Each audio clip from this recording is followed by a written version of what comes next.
There's a forum for Diasporans where they distill policy documents and they have webinars to explain and debate, and they ask for Diaspora feedback. And I just thought, I never even knew that existed, right? But sometimes you don't know what you don't know. Trust, it's verified. Consistency over time. But if someone is offended by accountability, then they're not ready for that partnership.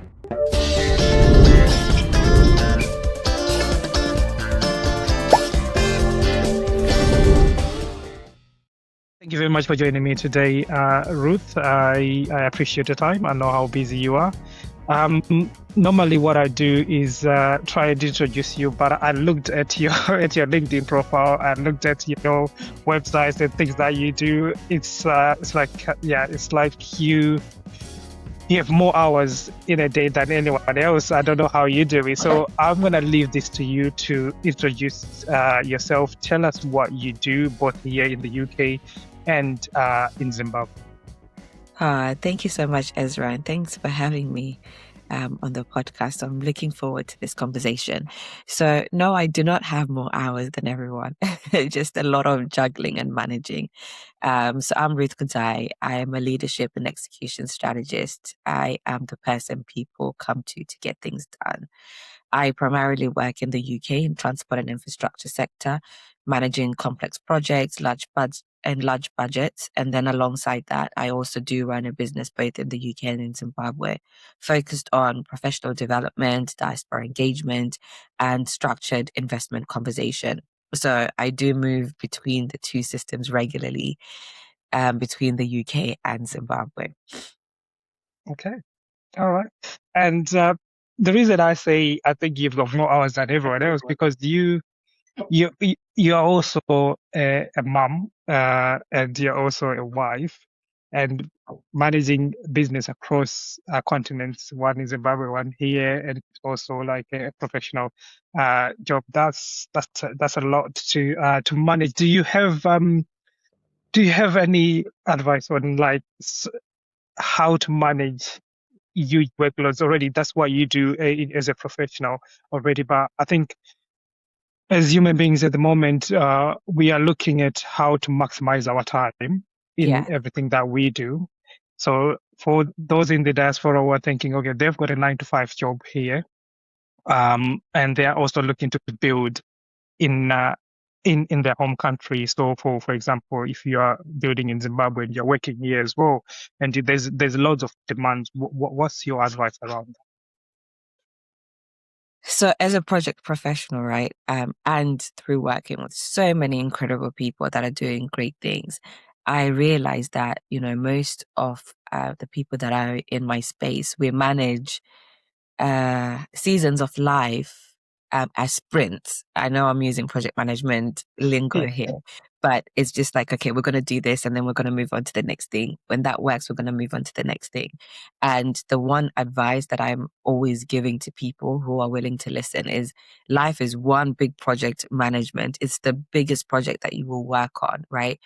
When I work in transport and we're doing sort of like the procurement side of things and trying to win contracts, we get a contract for 10 years. I'm involved in putting in what is going to outlive my time in that space, right? But we don't do that in life. We are just planning for this year, we're planning for next year, but we don't even have a vision of what are we working towards. And that always then that confusion, it means that people aren't clear and they don't have clarity over what they're wanting to achieve. And so you find that in different seasons that you're in, you're trying to manage so many spinning plates because you don't fully have a vision or a direction of where you are going. So the first thing is advice is life is one big project. You need to sit down and literally draw a 20-year plan, even if it's rough, even if it's going to change, but you need to have something that pulls you. I'm always using this analogy. When you leave the house, right? And you've got, like, I don't know, you're going somewhere, you always put the postcode, don't you? Yeah. The postcode will give you can take a bus, you can take a train, you can drive, you can take all these different avenues to get to somewhere, but you wouldn't leave your house just wondering and expecting to get there. And that's the same as life. What is your postcode that you are going to? Because the way that you will land there and arrive there will be different. So managing life as a project means that you can start to have better structures, right? Because we all have ambition. We all want to, build legacy. We all want to be the generation breaker and builder at the same time. But we don't have the structure to sustain it. Now, moving between the UK and Zimbabwe, what I've learned is, people that are relocating or investing back home, uh, it's always emotion led, and we don't Mm, think about mm, structure. In the UK, we have structure. We eat structure. Things can be enforced, but in Zimbabwe, they're not. mm. So again, those are some of the things, the cultural differences that can be a part of that big project plan of yours to say what are the skills that you even need to learn to be able to then be operating in the space that you want to. And I will go on, but one other thing is if you're investing in Zimbabwe, like right now, I've been trying to build Zimbabwe. I haven't gone 100% guns blazing. I knew 3 years ago I started a women's network. Yes, first of all, I wanted to understand what are women doing in Zimbabwe because I'm a woman. I want to go there, but I have no idea where to start. I started that 3 years ago, and I probably won't relocate to Zimbabwe until maybe 2, 3 years from now, fully. But what I've done is I've set the foundations every year. Yeah. It's not just the right now moment, So if people can start to think like that, it definitely helps them get more structure in their days, and then it may seem like they have more hours in their day. But yeah, so I think what you started talking about is like having that structure. When you're thinking of going back home, you need to have a structure, 10-year plan, 20-year plan. You have been, last time when I spoke to you, you were in Zimbabwe, and like you said, you're still building in Zimbabwe. So I guess the question is, what is the right mindset for someone who is moving from the diaspora going into Africa? We talked about you touched on like the structures. There are more structures, obviously. Let's say in the UK, in Canada, in America, and stuff like that. But when you moving into Africa, the the system is a more kind of informal. And so how do you successfully plan for situations like that? And also, when you're traveling, because I think what the issue is, you said people are led by emotions. When we go to visit Zimbabwe, visit Africa, we come back with this euphoria, like I want to go back, but there's no plan. You have seen someone who's doing well in Zimbabwe. Probably they have not left Zimbabwe. They know the system. They know how to maneuver around. So if you are in the diaspora and you are visiting Zimbabwe or you're visiting Africa, what kind of mindset do you need to go into that country with for you to learn and understand what you need to do? Yeah. So I think the first point, because I always get this question as well. People say, should I move back? That is all about like, should I invest back in Zimbabwe? And I think the better question that people should be asking is, what problem are you trying to solve by moving? Like you said, that euphoricness that you get when you get from Zimbabwe, it's all emotion, but you need to sit down with yourself and really have that discussion before even thinking it's a viable option for you to move. Is Zimbabwe the solution to the problem? I think one of the conversations I've been having as well with some people in my network is, yes, Zimbabwe is home, but Africa is vast, right? Because we're Mm. all chasing that quality of life, right? And Zimbabwe, it has got its own challenges. I mean, every African country has its own challenges, but is there another country that you can go to that would allow you to effectively, bring that solution to that marketplace? And also, do you have a system to support that move? I think those three questions, you need Mm. to answer them before you even decide you're going to want to relocate, because relocation, it's a lifestyle decision, Yeah. strategic as well. But most people, like you said, they approach it emotionally. So the mindset that's required, if you're thinking of relocating, you need to think, first of all, patience. That is the first pillar Yeah. in the mindset rewiring if you want to move to Africa, because systems move differently. We Yeah. are so used to structure here. Over there, everything just works like that. There is no way of working. It just works. So you need to develop patience, and most people are not patient enough. And that's why, they go in quickly and they invest and then they lose their money because they haven't figured out how to work the system. You know, you need to have a cash runway. So that's the second thing. You need to have a cash runway. Can you be liquid for at least a year to 24 months? You have stories of people that go to Zimbabwe 3-4 years down the line, they're back again. Because it didn't work. And sometimes that emotionality of, yeah, I'm going to move to Zim without thinking, can I sustain it? Again, can then derail some of those plans. You need humility. The UK is a way to is not automatically better, right? So you need to have the humility of approaching Zimbabwe and understanding it from the locals' perspectives, but bringing in that, that global perspective as well. But it has to be locally executed. So people come and say, oh, because I'm in the UK and I know how everything works. And, people won't take you seriously back in Zimbabwe. If anything, it will hinder your progress. And also another thing is you need to have local partnerships. You can't operate solo.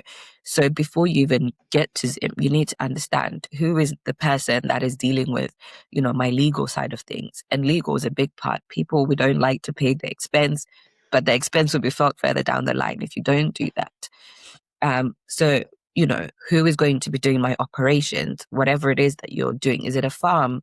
Do you have an agronomist? Do you have somebody who's actively managing that? Because like you said, people go Zim, they see a farmer, she's doing well, and then they just think they can get land and boom, money comes. So local partnerships are so, so important if we want to get those cogs running. And you need to have resilience to inefficiency, especially because you can expect friction for sure.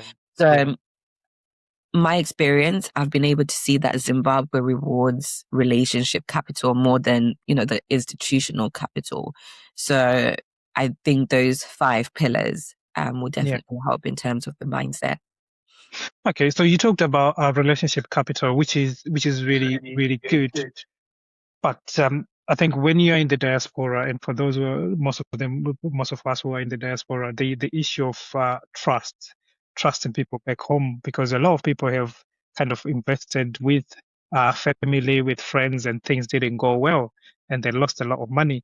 And now, when I think you're talking about those relationships, how how do you overcome the issue with trust? So that's one question.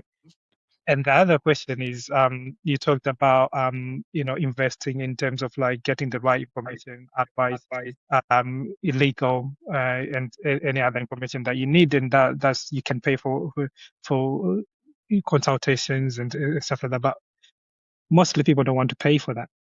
What's the downfall for not wanting to pay? Because I think in most people's mind, when you say, oh, if you want to come and build in Zimbabwe, you can go and consult this organization. They'll tell you what you need to do. It feels like you're paying them a bribe, but it's a service that you're paying for to get the right information, advice, and guidance. But I think our people, we don't really appreciate that. So how do we overcome the issue of trust and the issue of the willingness to pay for a service to get the right information, advice, and guidance? So, trust. Mm. I don't. The issue isn't that Zimbabwe is untrustworthy. I think the issue mainly is that diaspora professionals, we replace systems with sentiment. I'm a big advocate on if you don't have a system, then, whatever's around you will run you. People lose money because they trust relationships without structure. If you are saying to your mom, to your auntie, please go and do this, they will use that family sentiment of I couldn't do this, or the excuses start building up. And then you over here, you feel like I can't enforce it, or I can't, move move the things over because now it's, dependent on this person. And so we need to get out of this culture of we need to include our family into everything. I think if you're being serious about going to Zimbabwe, then you need to have structure and you need to have people that are not just family, And I think when you look at why some of these losses happen, it's because the investments are formal. Agreements are just, tara pa WhatsApp and Yeah. then that's Yeah. it. And families managing those funds and they're not reporting, there's no legal documentation, no oversight. And because we as a culturally, we don't have the skill to separate business and family. It's like it's my cousin, it's fine, it will come. Yeah. Yeah. So I don't think trust should ever replace structure. I think it should sit on top of structure. So if I was advising someone, I would say you don't need to trust more people. All you need to have is a system. Go and outsource it. Have a separate family from governance, create your contracts, have your defined roles, all those things that we do here in the UK. You need to impose that in Zim. I would also say, you build layers. Excuse me. You build layers. If it is that you are working with someone you trust, you make sure, Kuti, you've got someone outside of that who's Mhm. overseeing their work. So one of the services that I have for the consultancy, because of this issue, right, is people didn't trust what was happening. Heck, even I'm one of the people in the losses category because we've all been there, Mhm. right? Yeah. And Yeah. you have to learn.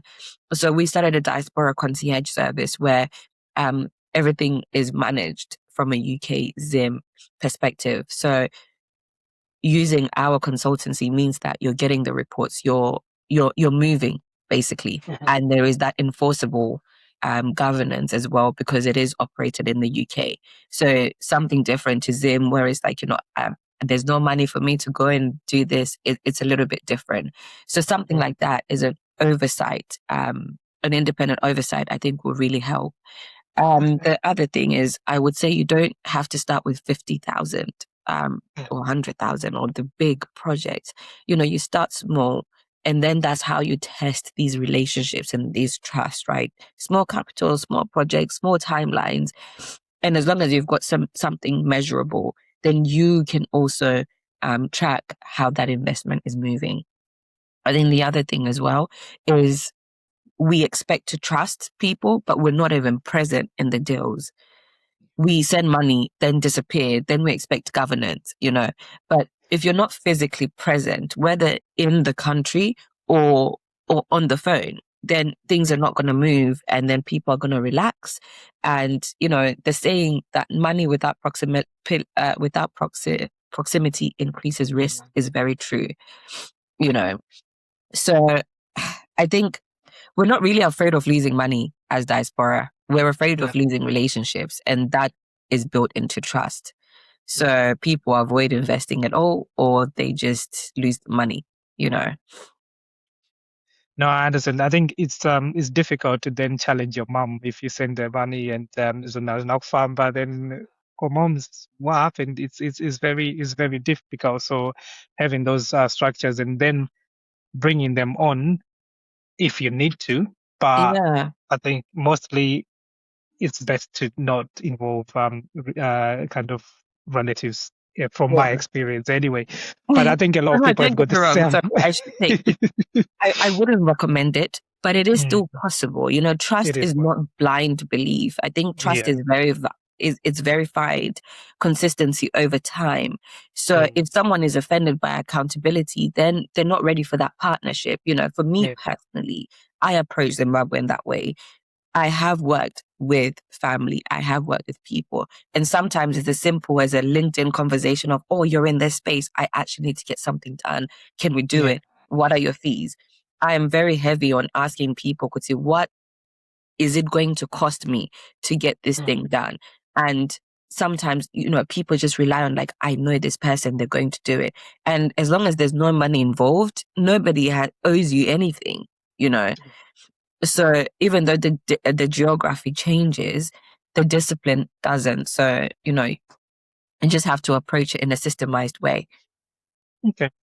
So the support that you're giving people, those when the diaspora who are looking to relocate back to Zimbabwe, is it limited to any specific sector, or is it anyone, let's say, wants to go into farming, or someone who wants to do, go into transport, or is there a limit, or is Yeah.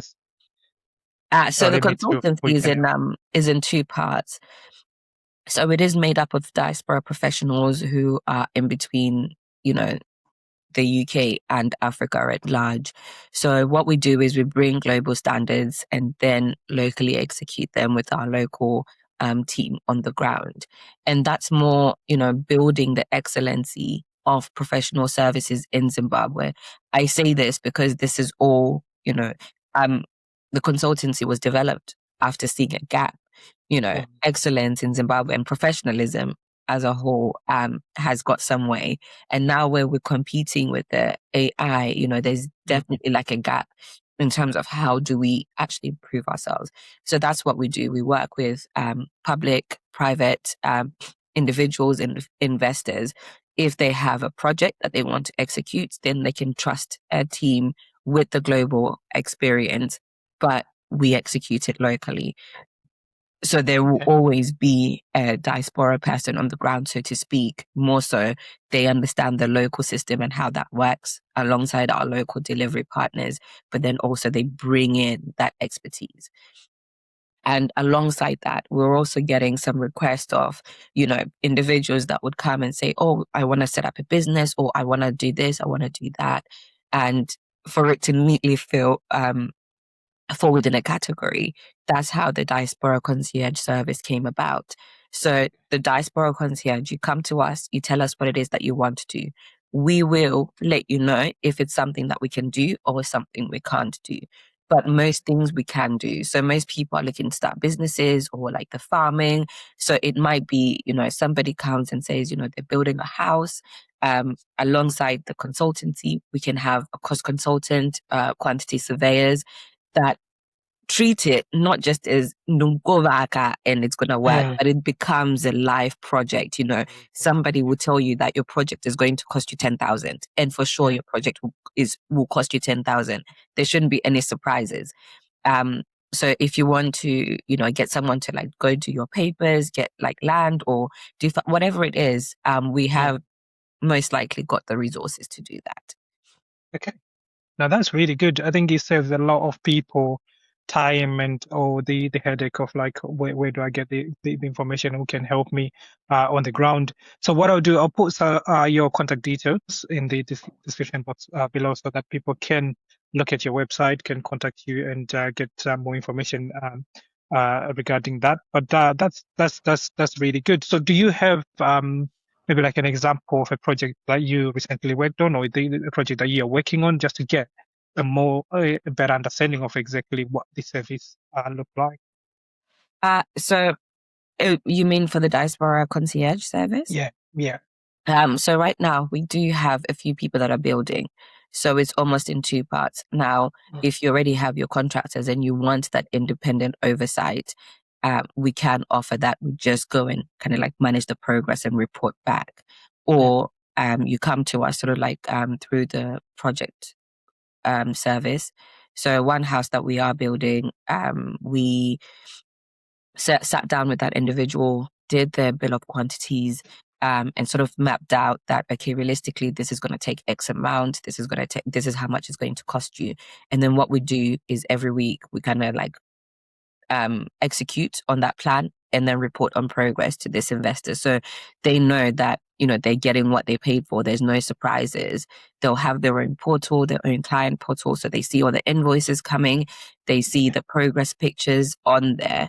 And then also it's a way for them to hold us accountable, isn't it? It's not an individual, it's a business. So if Yeah, things don't go right, there is ways and mechanisms to escalate that. But so far nothing like that has happened, so which is really good. yeah. So that's a way of building that verified trust, isn't it? That's what we talked about. Yeah. So there is some way to go back and say, okay, this is what we agreed, and what's going on now, and I guess that also helps in terms of like if things go wrong, you can legally pursue it because they are legally binding kind of contracts and agreements. Yes. Whereas when you're working with a friend, if those structures are not there, that's Mm. where So where things do will you just go? disappear, and there's nothing else you can do now because that structure is not there. So I think it just highlights the importance of having those structures, which is in most cases, like I pointed out, that's what's lacking, and that's where people are losing a lot of money because the structures that are needed to safeguard you and your money are not there, which is where you and your team will come in and help. So yeah, no, that's Wow. really good. So I think it is a hot topic at the moment. People are just ready to go back to Africa, to Zimbabwe, to wherever they come from, because things are changing in the diaspora. The cost of living, the policies are changing. So if we talk about the UK at the moment, there is this proposal to change the immigration policy, which is going to affect a lot of Yes. people. And these people are thinking, maybe I should go back home, or maybe I should go and start building. If they've not started anything, they've not done any research, they're just in the process of thinking that maybe I should do something. What are the maybe let's three things that you think they should really start their journey? How can they start actually putting these things into action in terms of investing back in Zimbabwe or in Africa, wherever they come from? Yeah, so the first thing is you need to be in Zimbabwe. So make sure that you are regularly going there to scope out opportunities. Because you're coming from the diaspora, you have a whole new lens of seeing opportunities practically everywhere. From the drive from the airport until you Mm, go back, there is opportunities there. But you don't want to be in the diaspora and just hear that this is what's working and then you implement it. Um, it's important that you understand the problem that you are solving. And sometimes those problems can only be seen when you're on the ground. So definitely I think the first thing is go to Zim as often as you can. Build mm, the relationships. Build. If you know that you want to go into farming, start joining those farming groups on Facebook, on joining calls like these if they have webinars, and just be in the space to soak up the knowledge, right? Before you start even operating. And yes, maybe you have got an idea. It's important that you validate it. So mm, is there something small that's less capital intensive that you can just do to see whether the idea works? And then you can also test out because, okay, so do I need to be there physically? Do I need to appoint somebody? Or is this something I can run from over in the UK, right? So you need mm, to validate your idea and have money. It sounds so bad because I know like the cost of living. I know it because I feel it too. The cost of living mm, is hard. But, we talked about it. In the UK, we pay for accountants, lawyers, surveyors, consultants. But mm, you would be mistaken if you think that in Zimbabwe you are expecting free access, free advice, free risk protection. But if you refuse to, sort of like pay for the legal, regulatory clarifications or due diligence, you will end up paying in mistakes, lost capital, delays, family fallouts, reputational damage. So it's really important that when you are serious about investing home, make sure that you set it up as you would here, so then you are protected. okay. Okay. So that is advice for so people who are looking to maybe go back and invest. There are also people who moved to foreign lands and but they had their own professions like teachers, doctors, engineers, and with the policies changing, they may be thinking, oh, what, I don't have time to build a business now, but I want to go back home. Are there opportunities for professionals coming back? And if there are, or if there are not, what advice do you have, and what have you seen? I guess you've been working with people in the but what have you seen in terms of like the opportunities are available for professionals? The reality is that formal employment is very limited in Mm, most sectors in Zimbabwe. And, you know, I think the narrative that we have been hearing, or that is preached about is come home, invest back home. Don't get me wrong. mm, I 100% believe in that. But I don't think as Zimbabwe we have the systems to support the professional capital that is in the diaspora. I myself, I'm a professional. I've been going to Zimbabwe back and forth, and I can't just go there and go into the national rail services, for example, because they're not as operational. Even though I have the skills and the expertise, they don't have the structure to support it. So when it comes to diaspora professionals, we have to think differently. And this is where consultancies come in. If you mm, have the skill, there is work to understand how do you monetize it, right? So you should maybe be thinking about what remote work can I do and local presence. So now because of COVID, fortunately, there's a lot of remote work available. So if you are looking to be in Zimbabwe for the social aspect of things and your work can live online, that's one option. A mm, consultancy model, much like how I have done with Fernley Hill. I've seen the gaps in corporates and I can approach them and say, hey, this is the package. So with the consultancy, it's also important that you have a product that can be called out because consultancy is so broad, right? mm, Advisory services as well is something that is an option that you can look to do in it. Skills transfer partnerships. So you have got UK companies that are based, in South Africa and Zimbabwe. So if you are within an industry that allows that, you mm, can transfer through that. Um, and then, short-term structured placements of some sort.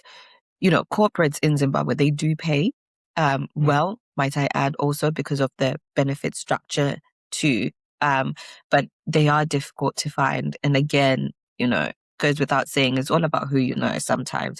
So you need to build your professional network in order to even understand what opportunities exist. If you're moving back expecting the same salary as the UK, you will definitely struggle. So you Yeah. have to be realistic about your salary expectations as well. But if you're moving back to build, to collaborate and, or position yourself differently, then there's definitely space. It's just hard to tap into. Yeah. Okay. Oh, that's really good. That's really helpful to know. Um, so what I normally do, like whenever I go to Zimbabwe, I set myself a target of because I want to learn as much as I can. But I know that when we take annual leave here and you go for 2 weeks, that's not much as much time as you would need to learn. So I set a target. Okay, I need to learn at least, let's say, three things that are fundamental to the things that I want to do. So that's the mindset I travel with, which helps me to dig in and find the right people, talk to the right people, and expose myself to the right information. So, like I said, when I last spoke to you, you were in Zimbabwe. Have you that period where you were? How long were you there for? About 6 weeks. 6 weeks. Okay, so that's long. That's long. Can you can you think of anything that you learned that was new to you? You found out something new that you had not kind of experienced before. Life is life learning never stops. You should know from Life Yeah, Campus.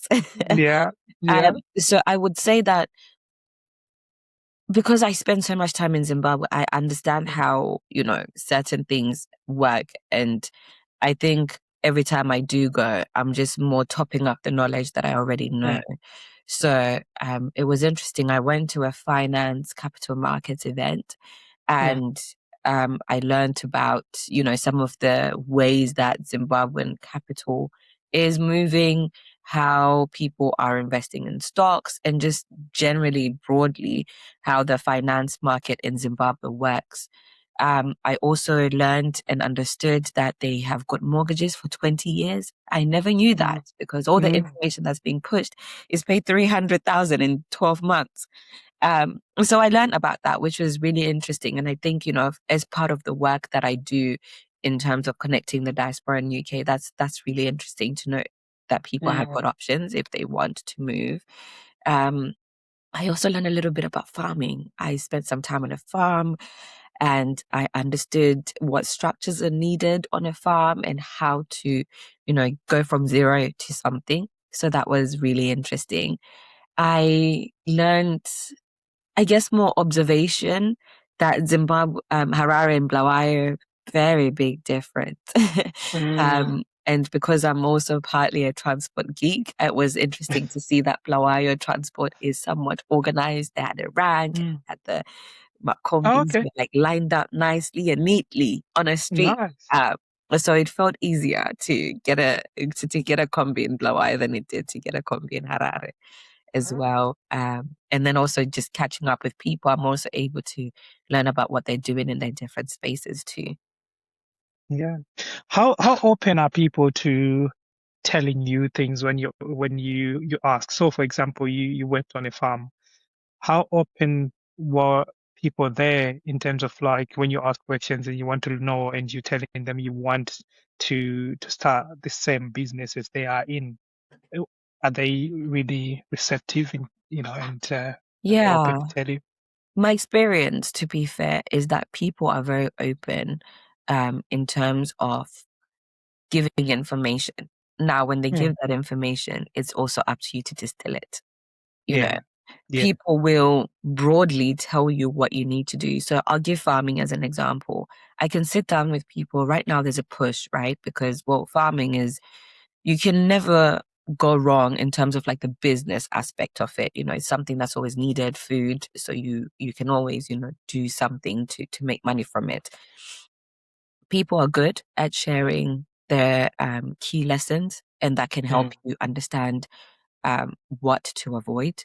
People are good in showing you around, so you're able to understand the structures themselves.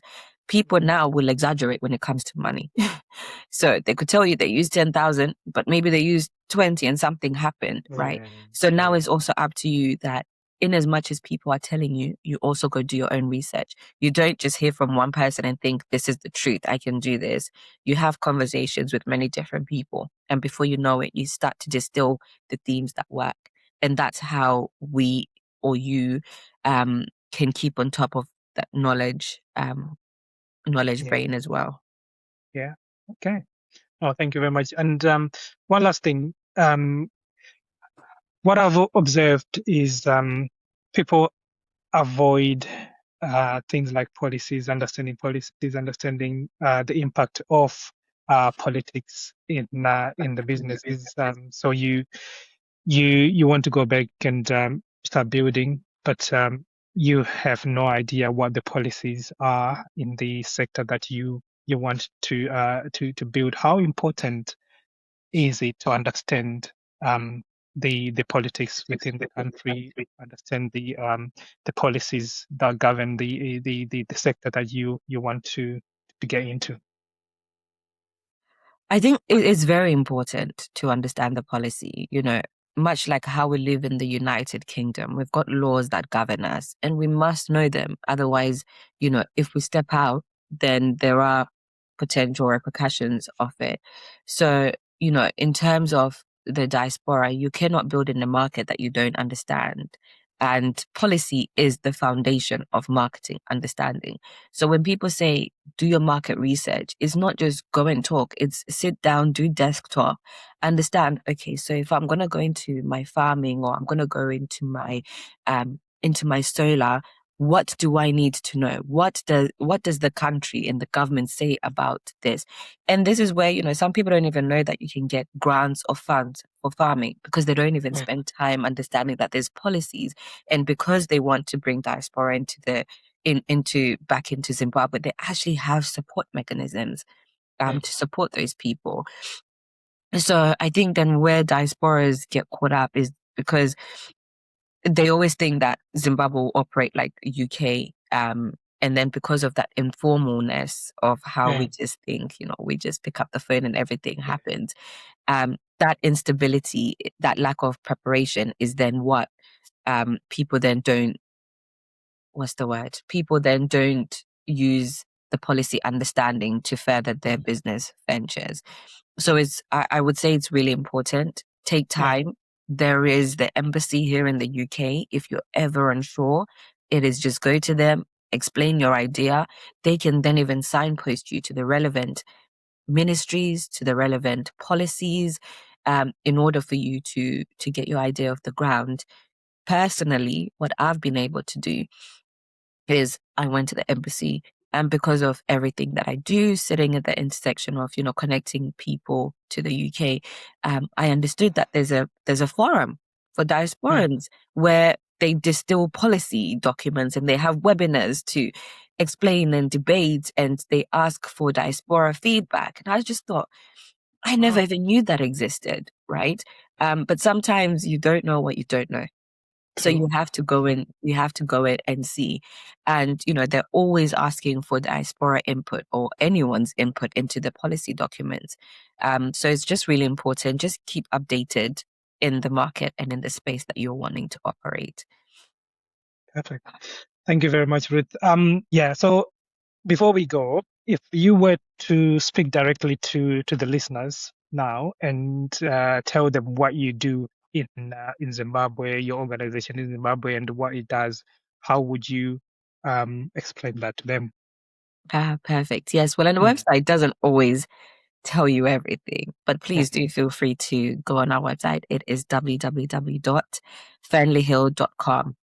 As an individual, and my personal mission, which seeps through all the business ventures that I have, is, I want to help professionals think structurally, and especially diaspora professionals. So whether that's through curated events where I am connecting you with other people that are doing great things in order for you to be inspired, whether that's advisory conversations or ecosystem building, I'm interested in building systems that make relocation, that make excellence, that make professionalism sustainable, and not just emotional.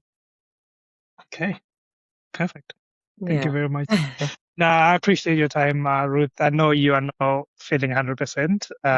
So I really, really do appreciate your time. And thank you very much for all the information, the advice, and the guidance you've given us today. And like I said to earlier on, I'll put all your details in the description box below. So hopefully people will reach out and start on their journeys. And like we said, you need to have that postcode. You need to understand your destination. You have to have a destination first before you set off on a journey. And Ruth here is in a position where she can help you and navigate that journey in a more stable kind of way.